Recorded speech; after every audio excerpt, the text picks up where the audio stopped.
Hey, what's up everybody? It's Mike from Cornfield Customs and welcome back to the Cornfield Customs channel.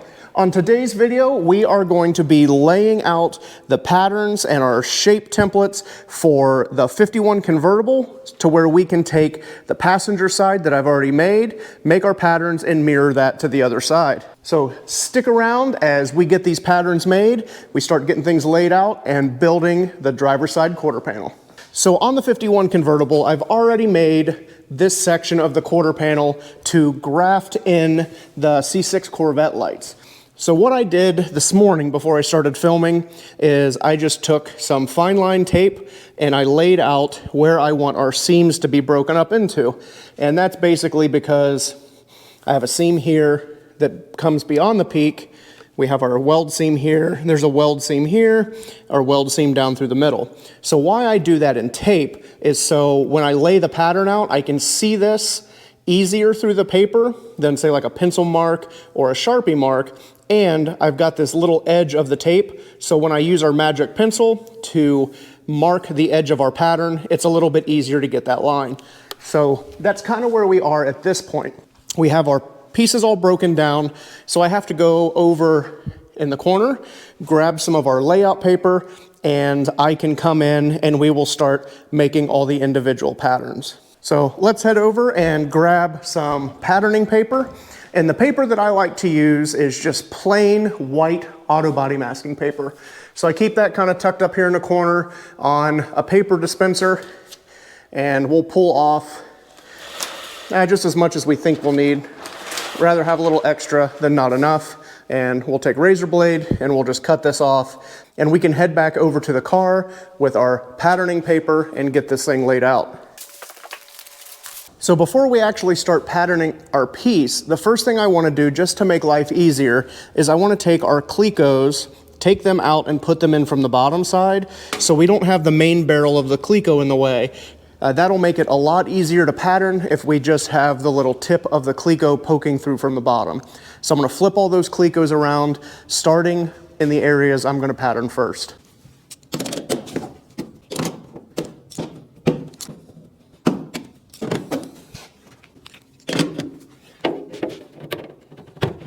So I swapped around a lot of the clecos. Some of them I left out just because they're really tough to get put in on the backside. But for what we're doing, it'll be all right. It's being held pretty tight to the old quarter with the ones we have in there, so it'll work for patterning purposes. So I've got a fresh razor blade stuck to a magnet here for us to trim off any excess paper. We have our box of magnets to help hold the pattern on. And then one thing that I want to talk about that's not really fabrication related, but I talk a lot about aim small, miss small. If you're gonna move with purpose, and do all these things that help you in business. And if you've watched any of the business videos, we talk a lot about this, but you wanna do everything for a reason and use time that you have to be efficient and clear your mind and be in a solid workspace. And that goes for two things. So say I'm working on this car and I'm paper patterning and I'm just trimming everything and throwing the paper on the floor. Does it really matter? No. But I'm gonna be in a messy workspace, so I'm gonna be in a messy headspace. I'm gonna have to clean that up later. And what happens if you have a surprise visitor that's a client that's ready to have you build a car or a project, and they come in and your shop is a disaster because you're just not cleaning up as you go. It sounds kind of silly, but appearances do matter, and how you respect yourself and your workspace translates into how other people can see you in that workspace. If you have a messy workspace, people think your work can be messy. So just use this time to clean up after yourself as you go. And that's super simple. So we're gonna be working with paper, magnets, and trimming off the fat. So I just grab a garbage can, bring it over to where we're working. And as simple as it sounds of trimming off excess paper and throwing it in the garbage can, I've noticed being in a lot of other people's shops, people don't always work that way. It tends to be wadded up, throw it on the floor, I'll get to it later.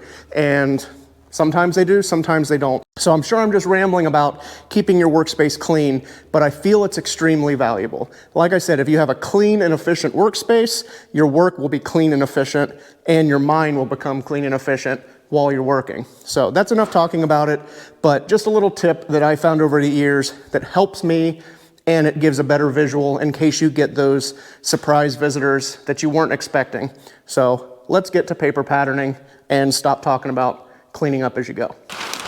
We'll come in with our paper, and if you've watched any of my other patterning videos, you'll know how critical it is to make sure your paper is nice. You don't want creases or folds, any of that stuff in there. That can give you a false reading. So I'm just kind of loosely putting it oversized. I'm gonna put a couple magnets on here just to hold it in place. Because the first thing we need to do is trim off some of the fat of our pattern. And I'm not so concerned about being wasteful with the paper, because paper's cheap and it's just cheap and easy. So don't be afraid to waste paper. It's not like we're using full sheets of metal here. So I'm just gonna come in and, like I said, trim off some of the extra that we know we're not gonna be dealing with. We don't have to manhandle extra paper that can make our tucks or our other notes larger. So here, I don't know if you guys can see it. I'll bring the camera in real quick, just in case. So here's why I like to lay that edge out with tape. You guys can clearly see it through the paper. So it makes it easier when we go to lay all of that out. And like I said, it gives us a little bit of an edge. So when we go to transfer this line using our magic pencil, you guys will get to see that. So just wanted to show you that's one of the reasons why I use that. You can use blue tape, yellow tape, orange tape. I just get the orange tape in 1/4 inch widths. It's a little bit cheaper than blue fine line. So that's what I use. So we'll just come back using that orange line as our reference to leave plenty of paper. And we can set, if we're careful with our paper, to not get any creases. We can take this and I'll just lay it to the side for one of our other patterns. So now this paper is in a much more manageable size. So we'll come in and I'm just gonna kneel on this little pad here, take some of our magnets back off and work on getting our pattern located. So we wanna start with our pattern flat as possible in the area of the panel that has the least amount of shape. So here, it's essentially right here that has the least amount of shape. So we have more surface area here than we do here and here. So that's why we want to focus in this area. So as a metal shaper, you want to figure out while making your panels how to be able to do the least amount of shaping work humanly possible. We don't want to come here and try to shape all of this over, or here and try to shape all of this over. So we're going to start in the middle where we have the lowest amount of shape and build from there. So like I said, I'm going to come in and I'm just lightly pushing on the paper and we'll find where we have the lowest amount of shape. And we want to work on getting these wrinkles out as we go. So we'll grab over here and just kind of pull things tight and wiggle the paper around to figure out how to get it to lay as flat as possible. And you're not going to be able to get it completely flat because there is shape in our panel. So if I can get this area as flat as possible with a little bit of wrinkles here, that's just going to show how we need to shape this pattern, how to shape this panel. And as our layout lines get brought in, I think it'll become more evident. And if you guys haven't checked out any of the other patterning videos or shaping videos, I highly recommend you do that. It gives you a better understanding of different layouts, different shapes, and all of that. The more videos you can watch on it, I think the better everything kind of comes out. So here you can see we can't get all of the wrinkles out just yet because there is shape in the panel. So we'll work on just tightening it up the best we can. And I like to keep all of my magnets as symmetrical as we can. Again, that just goes back to keeping everything organized on our pattern and in our headspace. And I'm hoping you guys can see that by getting things nice and evenly spaced, you're going to start to see little tucks develop, kind of running out the top. And that's because we have our aggressive light line here, which is going to be the peak. And we have another light line here where the spear comes out. So all of our shrinks and stretches should be developing perpendicular to those light lines. So I'm hoping you can see it, and there'll be a little bit of a diamond pattern and the paper start to develop as the shape gets pulled around. And you can see, like here it's a little loose. Hopefully you guys can see that. And that's one of the hard things with these videos is you guys can't get up in here and see the little nuances and little details. And I just had a metal shaping class and we kind of talked about that, about how much better it is to see the same part patterned in person versus a video, because you can get up and see the different angles and perspectives and really see what's going on. So that's kind of tough in these videos, but I do the best I can with them. So like I said, there's a little bit of looseness right here, and right here you can see all that looseness. So I'm going to grab where this magnet is but up, and I'm going to pull it tight and get this tuck to pull perpendicular to our light line edge here, and then we'll move down and repeat that process. And if it looks like we have a bigger tuck here than somewhere else, we're going to kind of break that up and subdivide it a little bit, because no panel is going to have all of your shrink focused in one spot. It's going to come somewhat evenly across the panel, especially if you have a somewhat even flowing panel. I see a lot of guys that they'll do like a deck lid on this, or they'll do this piece and they'll put all their shrink right here in the middle. And while it works in a pattern, when you go to put all that shrink in your panel, it's going to bulge this out. So it's going to be almost triangle shaped, which we don't have a triangle shaped panel here. It has more of a flowing swept shape, and that is due to our compound shape from the little bit of shrink here at the edge. And once I get this patterned, I'll bring the camera in so you guys can see it a little bit better. But the size of the tuck is going to show us pretty much the amount of shrink we need in this panel. And hopefully you guys can see it here. Let me move the camera in just so you can see it a little bit better. We'll get close up on it and I'll pinch it tight.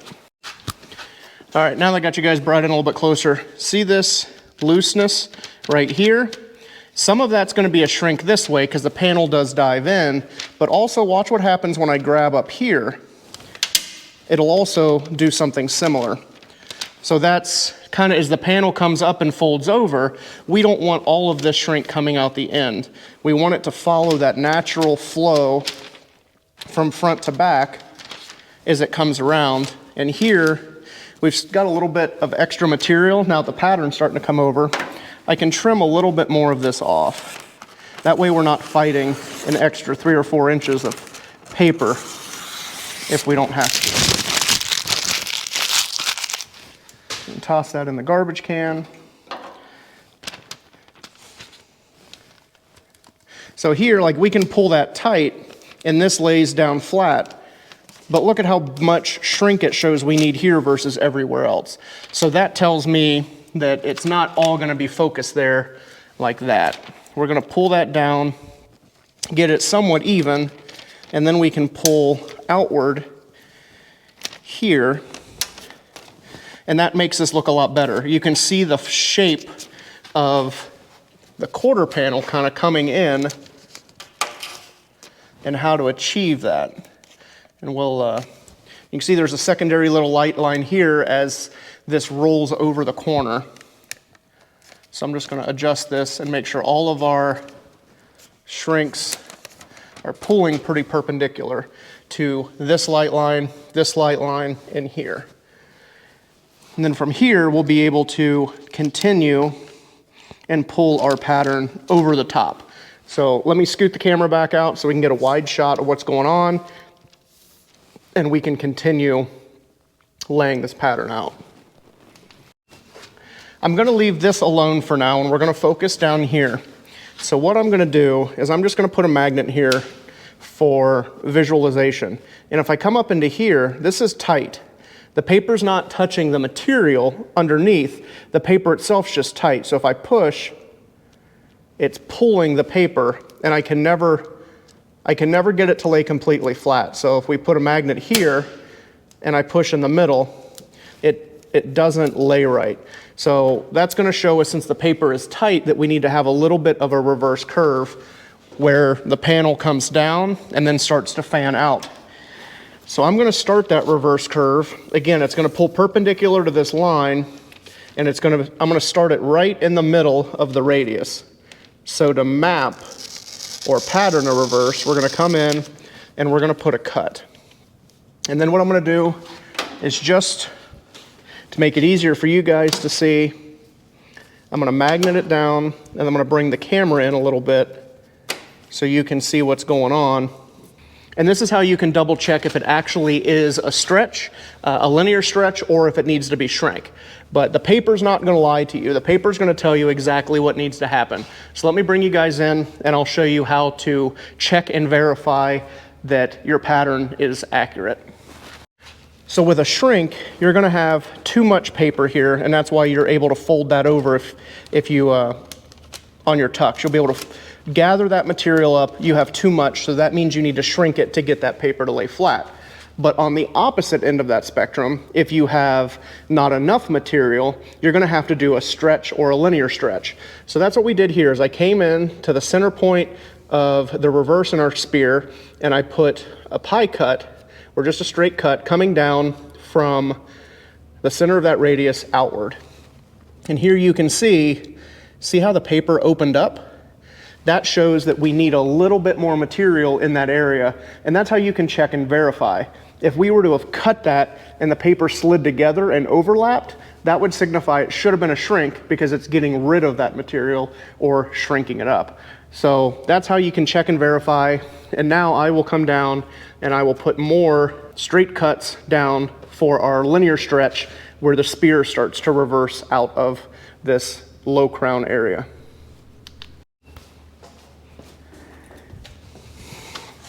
So with you guys set back over there so you can see what's going on from the back, I'm just going to scoot over a couple inches, come back to the center line of our radius, and add some more cuts.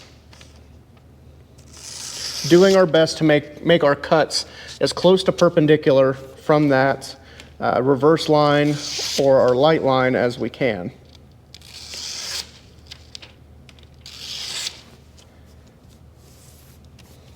And you can see that as I'm putting those cuts in, a lot of these wrinkles in this area are starting to go away. So I'll come in, I'm going to scoot this magnet down, and I'll magnet there, and same thing, scoot that magnet down, and we'll magnet there.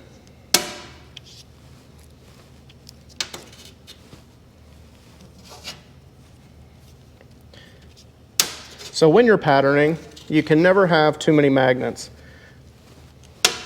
So it's good to have cases or boxes of magnets.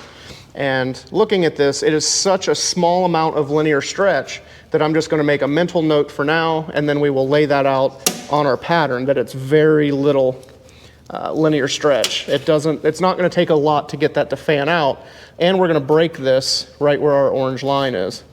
So we'll also keep that in mind. And trying to get this to lay completely flat is a little bit of a challenge. So get it as close as you can possibly get everything to be flat.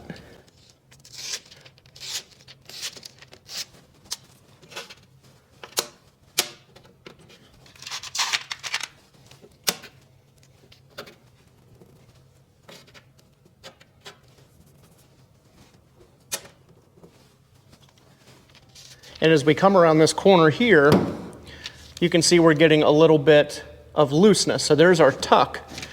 It's eventually going to transition from a reverse into a compound shape as it comes around this way. So I'm going to put one more cut in it and kind of, again, check and verify. There, our paper did not open up. So this is going to be the turning point of where it's going to start transitioning back into a shrink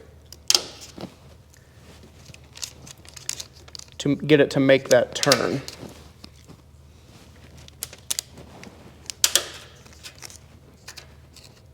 And we can see that here, that this is pretty flat, and then we're starting to get a little bit of some tucks brought in. And that, the spot where our tucks start and stop, follow along right through this radius. Throw a couple other magnets to kind of get that pulled down tight.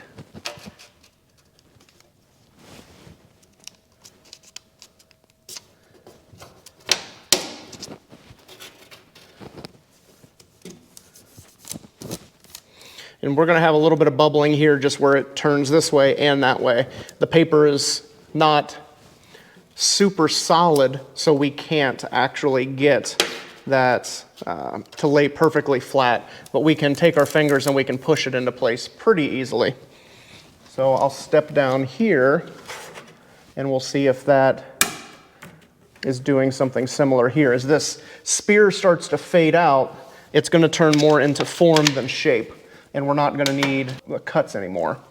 And that's about where we are. So here it lays pretty flat, and I'll make the notes of where our cuts are, and if we still can't get that to lay just right when we're shaping the panel, we can come back and stretch over just a little bit more. So our pattern looks pretty good from here down, and now we're going to have to come up to the top and start pulling all of this shape over.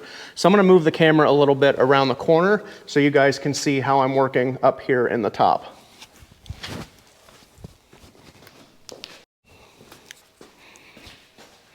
All right, so here we're going to have to do the same thing. We're just going to have to figure out what's going on with the pattern. So I'm going to pick a spot and we're just going to pull that over and pull a magnet over to just see what's going on. And we'll do that here as well. So it shows that we've still got a fair amount of shrink. So we'll do that in a few more spots and see how the shrink pulls around to see if we can get this laying pretty flat.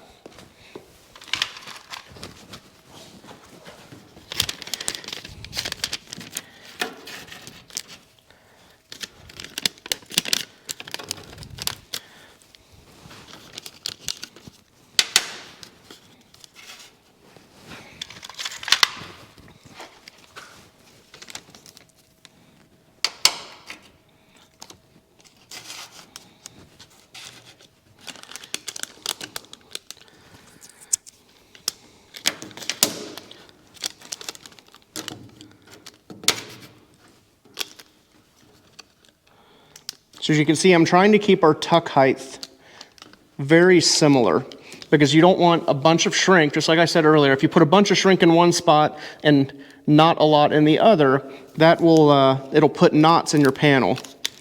So we're trying to keep the tucks about the same, other than when you get a shape change, like if it starts to fall away, they're going to get larger and more aggressive.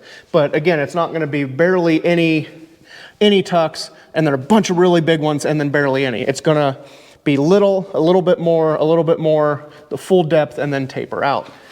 So keep in mind that your pattern needs to do what the panel is supposed to do. And that's what we're doing here. We're just building a roadmap on how to make this part. So we want it to be as accurate as we can and give us all the information that we need to know on how to build this panel.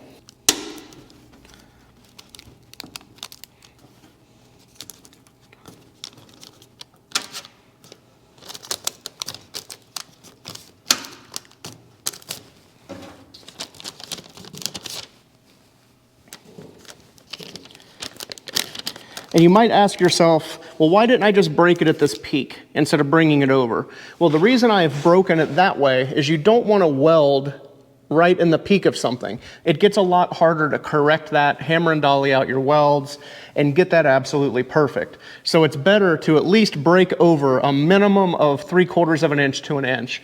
At this point, I brought it over a little bit more than that, so we've got room to play with, but it's always a good idea to take your panel over the peak in something. If it's a radius, like here in the spear, you can get away with it because you can get a dolly in there really easy and that kind of stuff. But something that's got a hard peak, you really never want to weld panels together, or like edge welding, other than if you're putting a skin back on. Like you wouldn't want to edge weld here if it's dropping down into the trunk.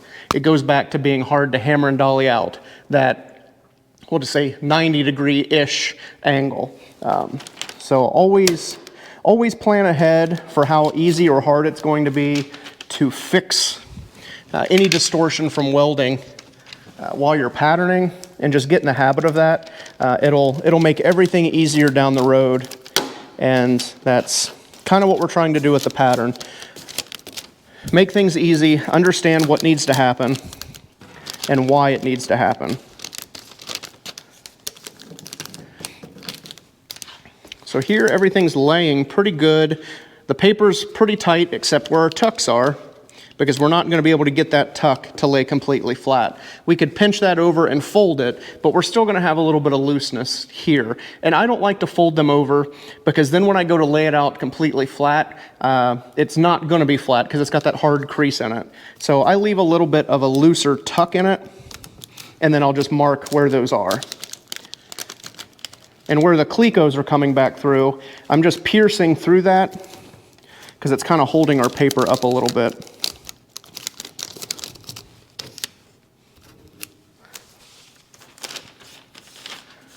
All right, so everything lays pretty good. Now I'll do kind of a pan over it so you guys can see it, and then we'll get our magic pencil and we'll start laying everything out.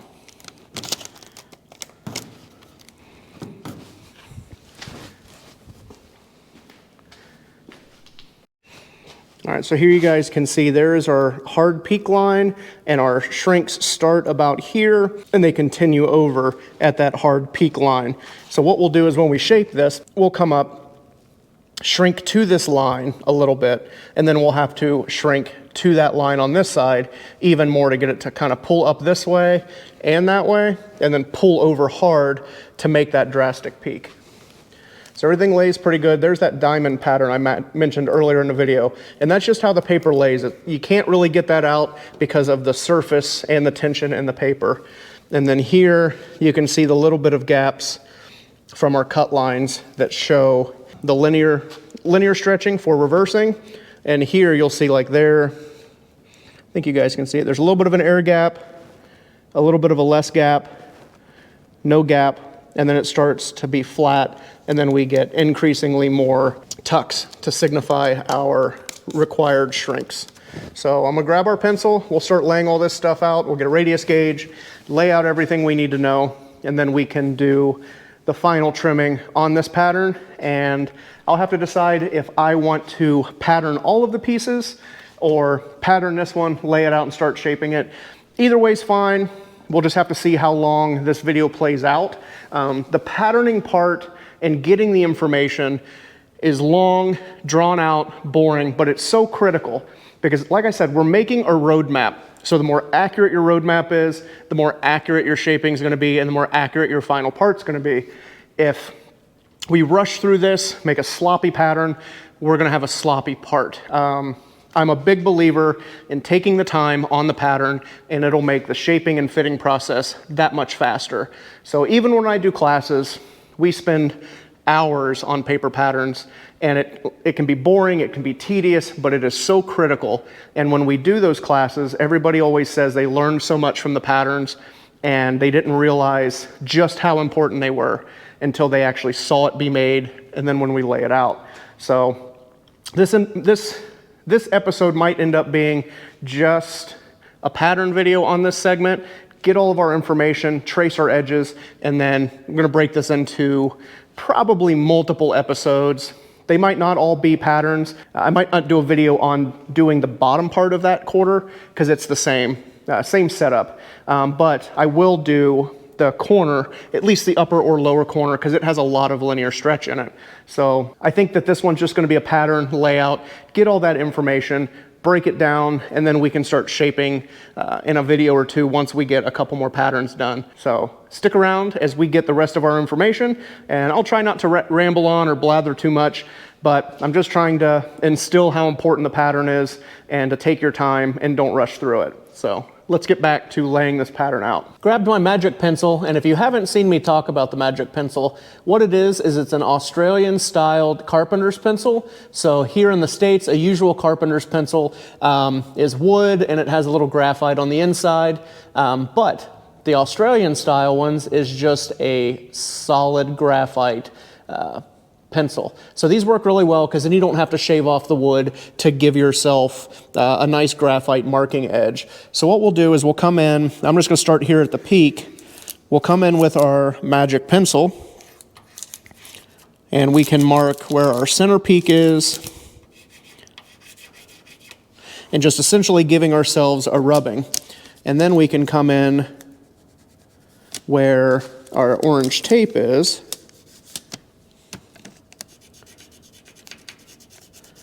and give ourselves a rubbing as well. And that's why I like to use the tape edge, because it gives us something nice, smooth, and even to mark our edges.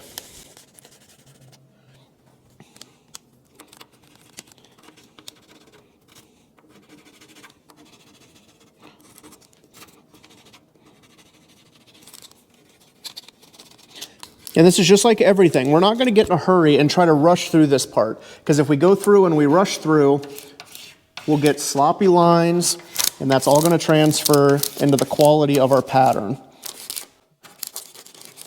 So take your time and get a good edge mark and everything laid out. Just like I keep saying, and I'm going to beat it into your mind, is we want to make accurate patterns, so layout is everything.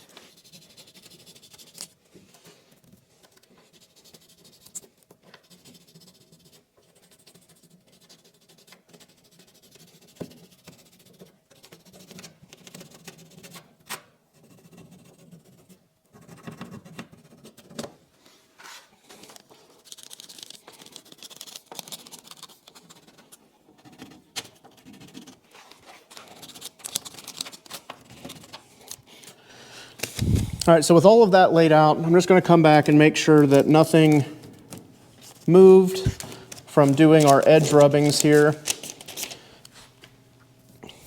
And if it did, we're just going to correct it and get everything back laying how it was.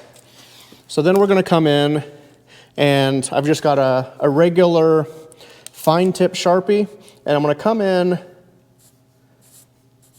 kind of where the diamond pattern starts and stops, and put a reference mark. That's going to be our light line for our shrinks.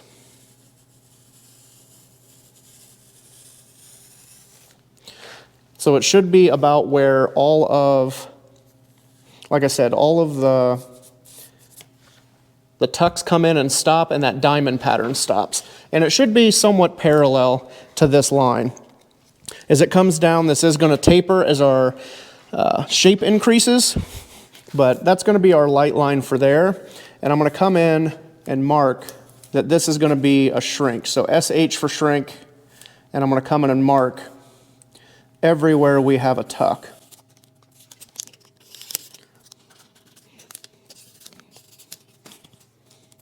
And if we have to scoot magnets over, we can.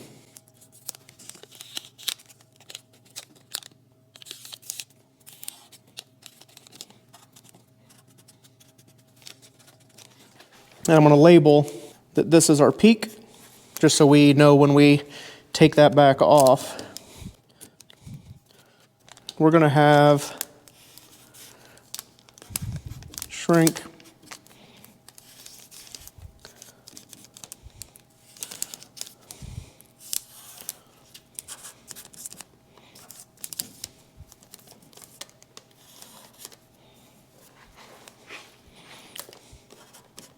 And you can see how this increases more, and this is a lot flatter.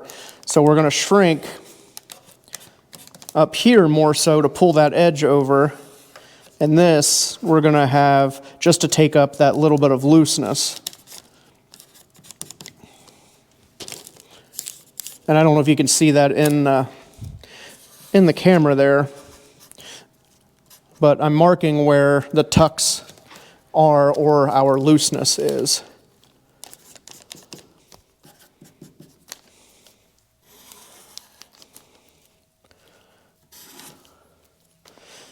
And this is going to be a light shrink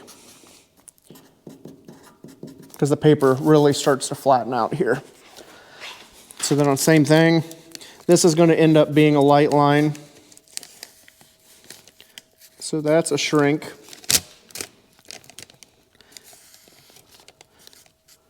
This is a shrink.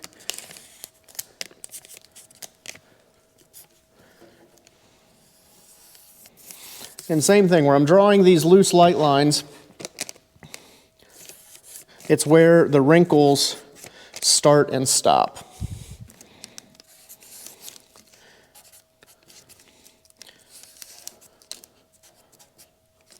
So that's a light shrink. This is a light shrink. And I can tell that that's a light shrink because there's not a lot of a wrinkle to where our edge goes. Like our tuck is a lot smaller here than up here, so it's a lot less shrink required. And then I'm going to come up, and same thing, I'm going to take our marker, and I'm going to come in right where the center of this valley is, where the reverse starts for our spear.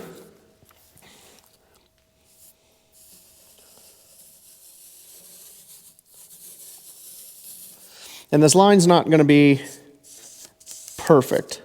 It's just going to be the approximate location. And then what I'll do is we'll put reference marks and I'll use masking tape to clean up these marks for where our light lines and our shape changes are. It'd be nice if I could make it perfect, but I'm not very good at drawing stuff. So I do the best I can, and I clean it up on the backside. So then I'm going to come in, and we're going to do ST for stretch on all of these. And the stretch is for linear stretch, and I know that based on cuts. So that's why I like to do a tuck or a fold versus a cut. If we were to cut our shrinks and show that it overlapped, just glancing at our pattern, we might get confused if it's actually a shrink or a stretch. So we have all of this laid out. Our cuts are labeled stretch. We got light shrink, shrink.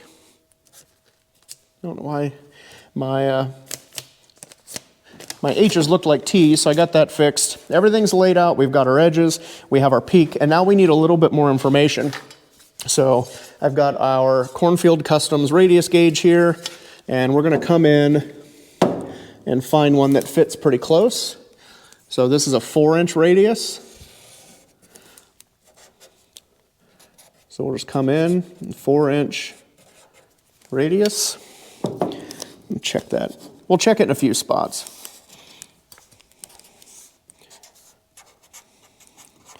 We don't need to come in and check every inch. That would just get a little excessive. So if we come in and check a few spots and see where the radius changes or stays the same, that'll get us what we need. So it's a 4-inch all the way across the top from our light line to the peak point. And then we'll drop below that, and that equals out to a 12.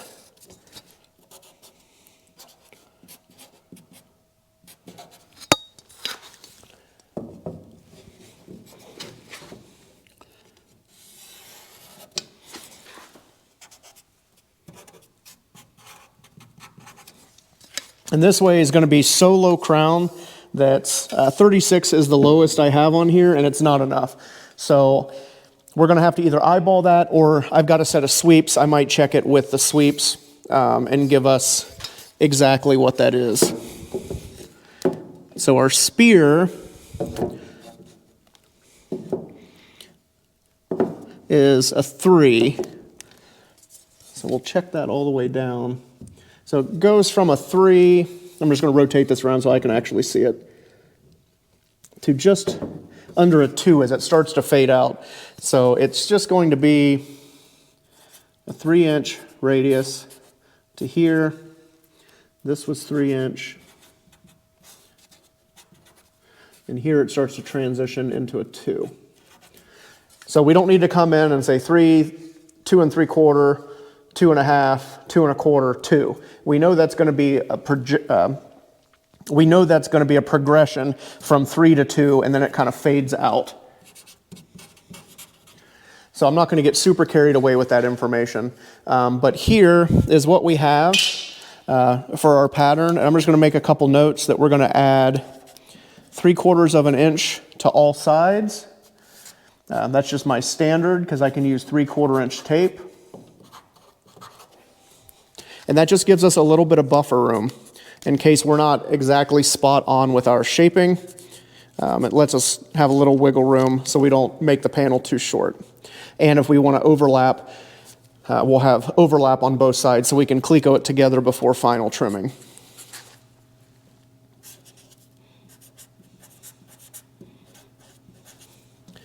All right, so there is our pattern in a nutshell. And from here, we can go ahead and pull this off, take our scissors, and we're going to accurately trim this out and then start transferring this to our sheet metal panel.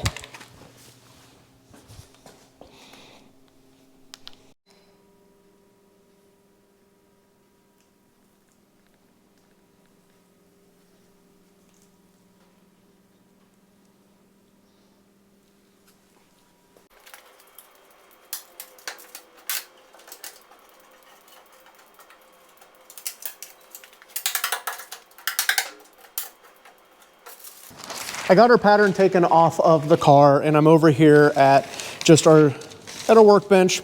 And I don't think I need to get into a whole lot about cutting the paper out with scissors, but this goes into everything that I've been talking in all of these how-to tech videos of aiming small, missing small, and if you're gonna move with purpose. I think that's maybe the second or third time I've mentioned it in just this video, but it is so critical. It doesn't save you any time to rush through things. If anything, it makes it take longer and mistakes are made. So instead of just rushing through and cutting everything out with nice choppy edges, take your time, spend the few extra seconds to make nice smooth cuts, and it'll help you out in the long term. So like I said, I don't think you guys need to know how to use scissors, but I do see a lot of guys that just rush through and they've got choppy edges. Just slow down a little bit. We're not in a rush. Metal shaping is not a fast process. Just take your time and it'll actually make things faster in the long run. And you'll just have to take me at my word for that. But I've been doing this about 20 years, and I figured out that if you rush through everything, it just makes your life harder later on down the road. So be patient as a metal shaper. You have to be patient, not get in a hurry, and yeah, just take your time. And we'll do the same thing when we cut this piece out of the metal with snips. It's just good common practice. You know, get in the habit of doing everything the same, and you'll get very similar, if not the same results every time you're making a panel. And I mean, you can see that I'm not really cutting all that slow, but I'm just working on staying on our line, nice and consistent, even cuts. And I wouldn't even say that it's really taking me all that long versus rushing through.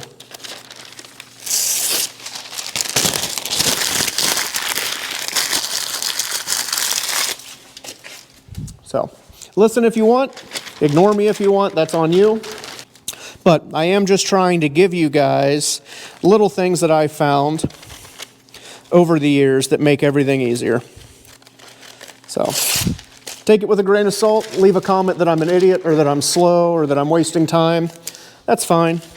But I know what works for me, and I've been doing classes almost 10 years, and a lot of people have come back after the class and say they listened to slowing down and being more proficient in their movement, and they've really appreciated it. So I'm rambling on at this point.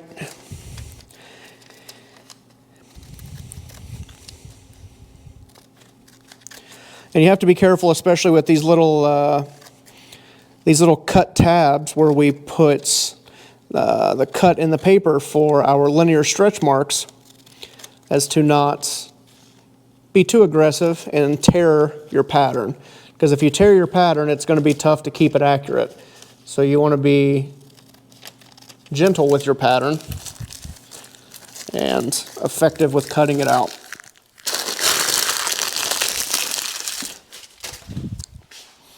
So here our pattern is.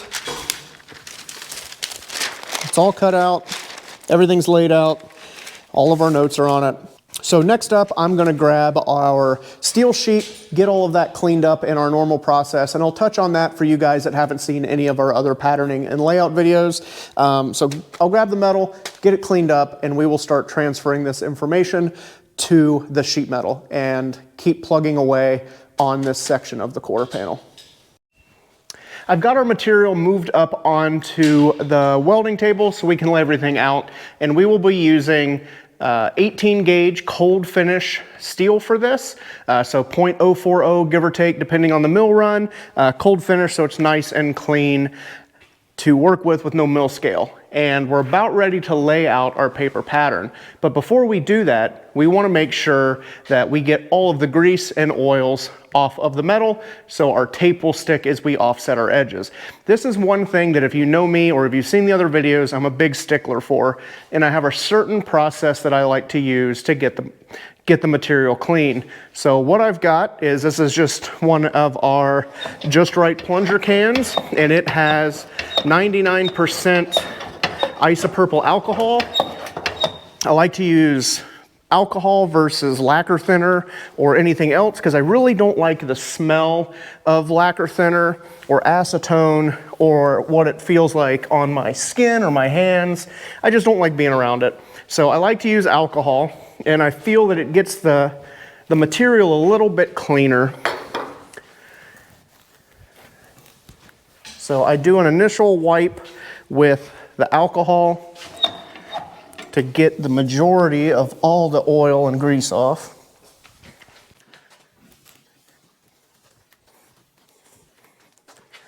We'll set that to the side. And then I'll take glass cleaner.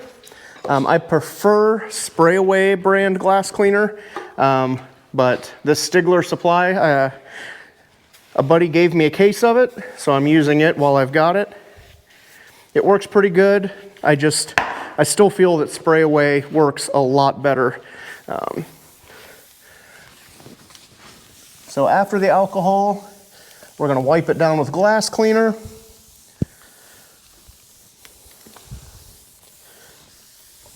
To get more of the oil off.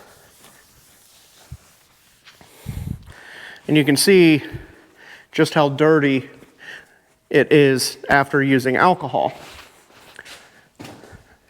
So then we're going to spray it with glass cleaner again.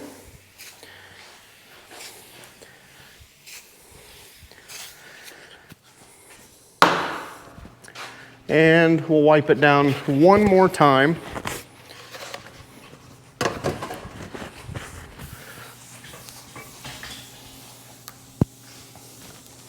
Again, I'm sure some of you guys out there are thinking that this is a bit excessive or whatever, and that's all right. It's not for everybody. But what I have found is I'm going to be using tape to offset all of our edges, and we'll get halfway through. If we don't clean it as well, we could get halfway through and the tape would stop sticking. and it could aggravate us or annoy us, and that doesn't put us in a good state of mind for shaping. Or we'll have to peel the tape off, clean the panel, and start over. So again, just like with taking your time laying everything out, this is a good time to clear your head, take your time, clean it a few times. That way you know all of your Sharpie marks will be fine. They're not going to smear, your tape will stick, and you'll save time in the long run. Because even here you can still see after the second time, it's still a little dirty. So what I like to do from there is we're going to grab some masking tape. We'll let this dry for a minute. Grab some masking tape and kind of test it to see just how sticky just how well the tape is going to stick. So let me grab that masking tape and we'll give it a test. This is just 2-inch masking tape, and I loop it around backwards, and then we can come over and we can see just how well it's going to stick or not. And it's actually not sticking all that well. So this is why we always do a test, because this one might have been a little oilier than normal. I'm going to wipe it down one more time with alcohol, and then we'll clean it again with glass cleaner. And I'm glad I did this test, because clearly the tape wouldn't have stuck and we would have had to take it back off and deal with it anyway. So better to nip it in the bud from the beginning than get halfway through and just be fighting it the whole way.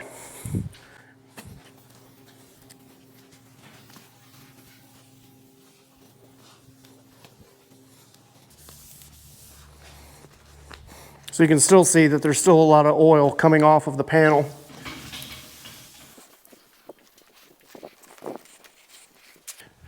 We'll let this dry, and then we'll do a little test with the masking tape again, and then we can start laying out our pattern as long as the tape sticks to the metal. The panel has dried from the second cleaning, so let's take some more 2-inch tape, and we will just test it in a few spots to see if it sticks a little bit better.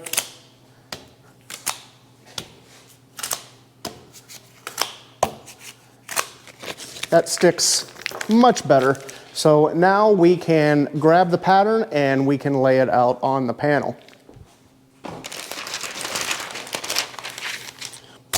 Here is our pattern from the passenger side of the convertible. And you might be thinking like, well, you patterned the passenger side. How are we going to make this work with the driver's side? And it's super simple. All of our marks are on here and we can see it through the paper. So all we're going to do is lay our pattern out upside down. So it's super easy to pattern one side, mirror the pattern, so all of your layout is exactly the same side to side. So I'm going to grab some magnets and we will stick this down, upside down, and we can start transferring all of the information. Using the same magnets that we laid everything out with on the car, we're just going to stick this down, and we're going to leave room at the edge, because remember, we're going to offset the pattern 3/4 of an inch on all sides, so we have plenty of material to work with. And as I'm putting these magnets in place, I'm working on getting all of the wrinkles and ripples out of the pattern as we go. Because again, if we have ripples and wrinkles in our pattern, that is going to translate into giving us a false reading on our layout, which we don't want. So just put a handful of magnets to hold everything in place. Then we're going to take some 3/4 inch masking tape, and we're going to offset our perimeter 3/4 of an inch on all sides.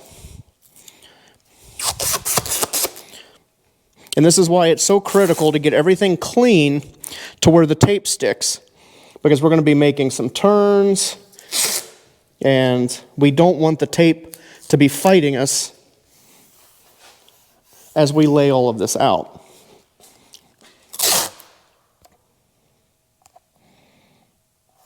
And this also gives us a chance, like if our cuts weren't absolutely on point, we can take the average of those cuts and clean our lines up as we go.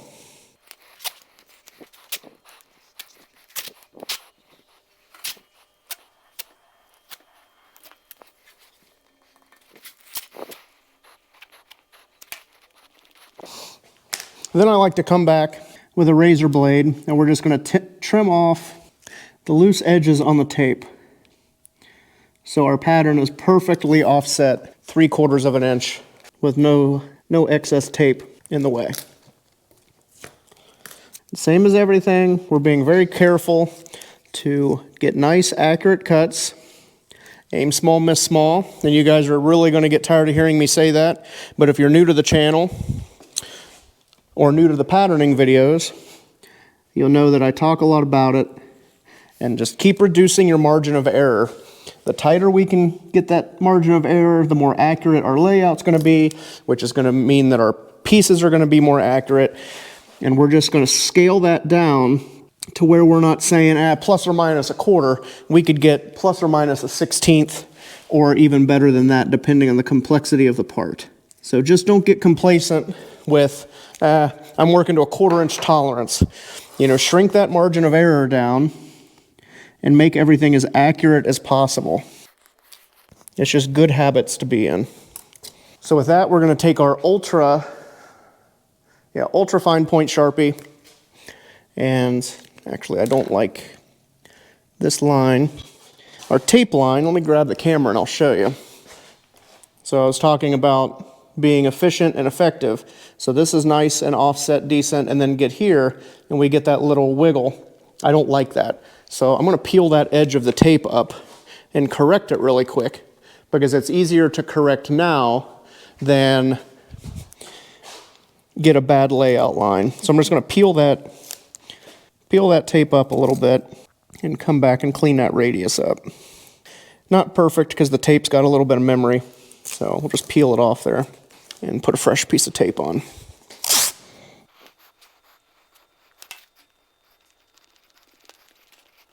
And we'll grab a razor blade and retrim this edge.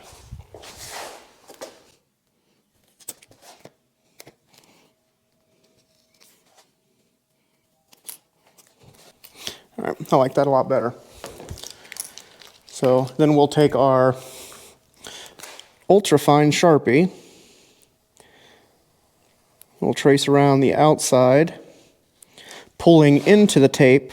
That way, in case we run off the tape, we're not going this way, we're going in towards the pattern. Which again, that just gives us a nice clean cut line. We'll go all the way around the perimeter.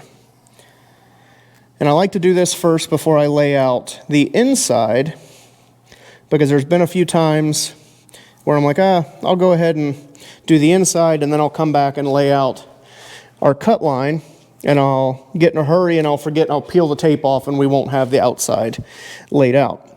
So I like to do that first. That way I don't have to worry about getting ahead of myself and forgetting that I didn't lay this part out.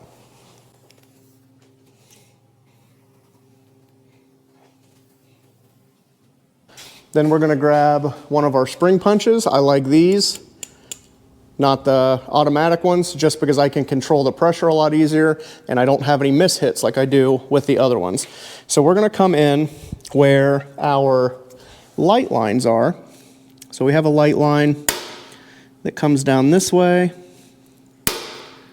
and I'm going to strike on the light line and then on each shrink mark and in between each shrink mark.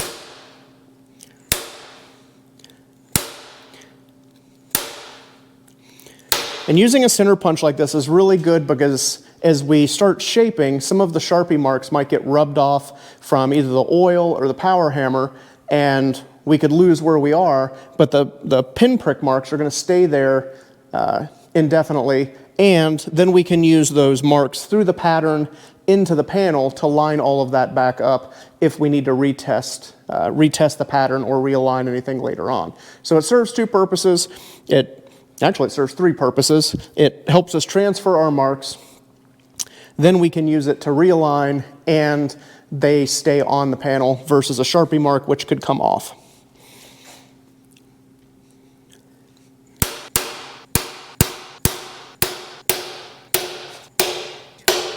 And I'm not trying to put a huge punch mark in there, just enough to mark it. And later on, after this is shaped and we've planished and you run a DA across it, there will be little to no mark left. If you get too carried away and you put a big center punch mark, those are going to be a lot harder to get rid of and not have to use filler on. So don't get carried away and leave big giant pinprick marks.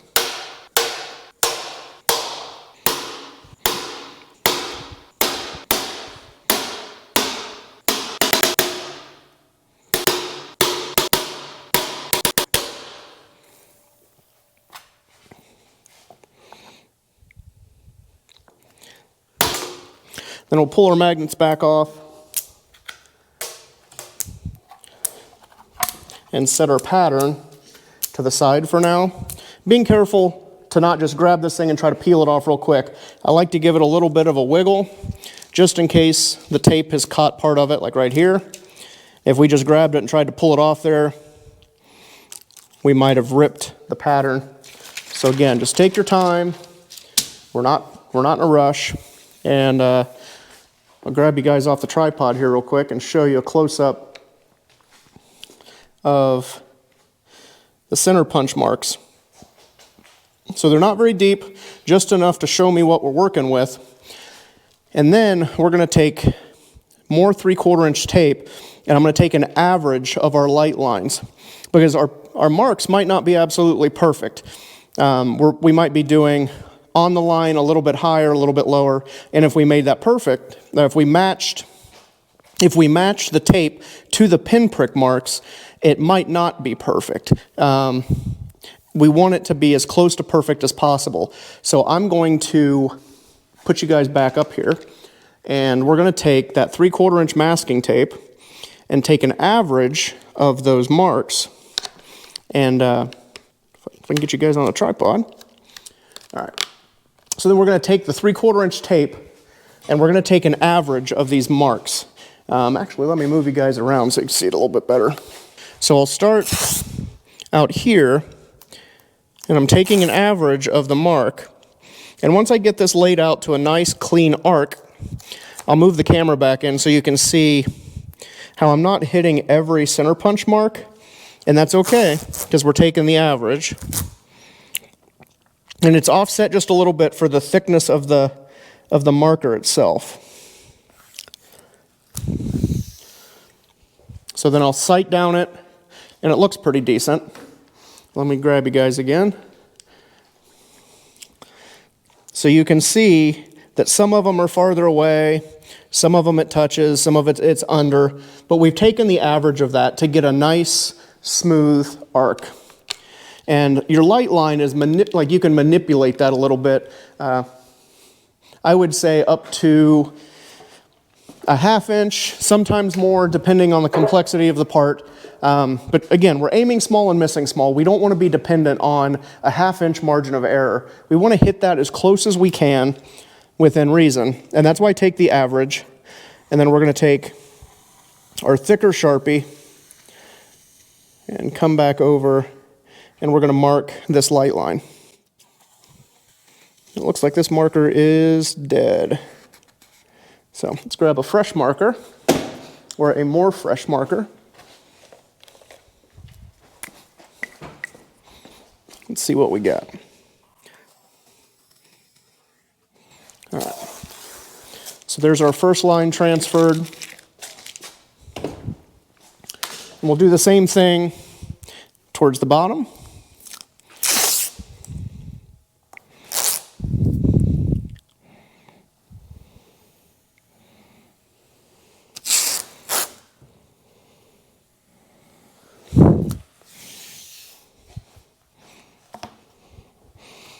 Take our average. We'll mark that one.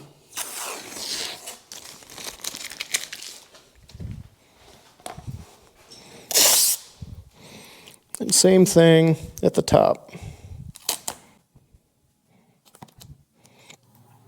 So hopefully you guys can see why cleaning the metal is so important and how frustrating it could get if the tape didn't stick. So this line should be pretty close to parallel to our upper line here. And that's a good rule when you're trying to clean these lines up, is it should be pretty close to parallel the way we've laid this out. And we'll come in and we'll lay this one out.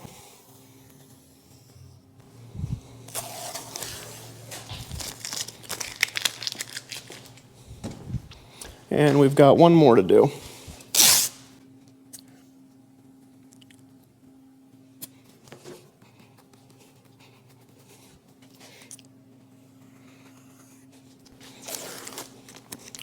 So there is that.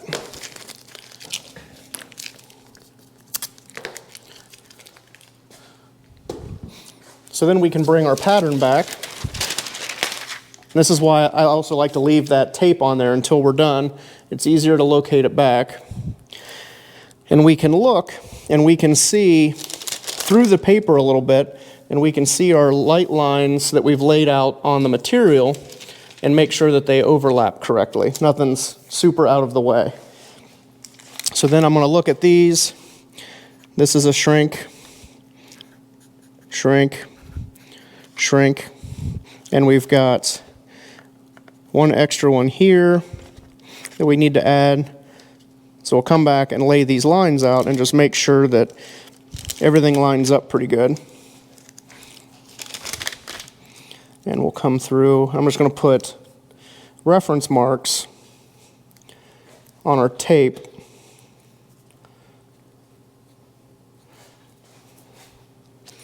where our shrink marks need to pass through. And then same thing here, so that's stretch.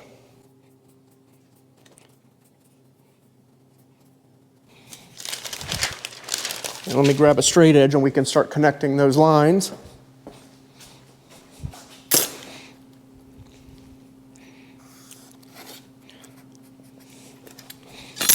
So here where I've hit the pattern on our shrink marks and in between, that gives me a good reference point to line our shrink marks back up. And if we're a little bit off, that's okay, because we can correct that as we go.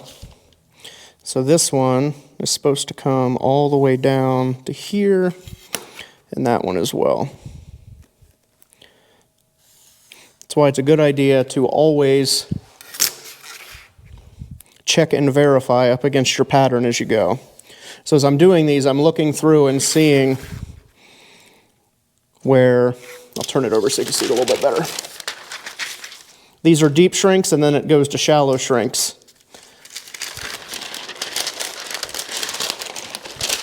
So I'm just checking that as I go.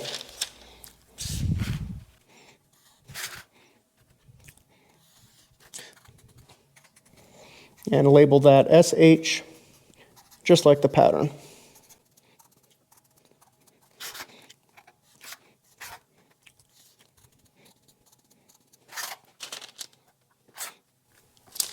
Let's double check.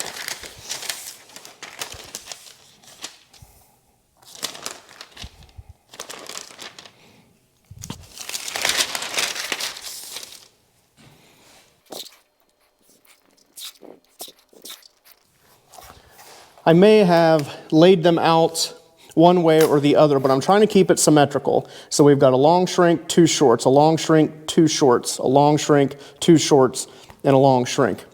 So I think on this one, I skipped one somewhere when I laid it out, but at this point, I'm helping to correct the symmetry of it, and we can always go back and add more shrinks later.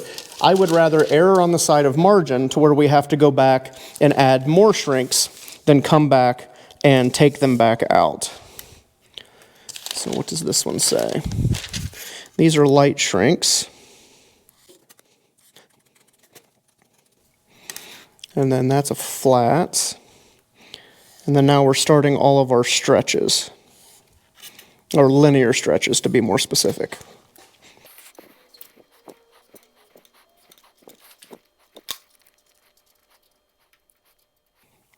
Is in the habit of writing shrinks.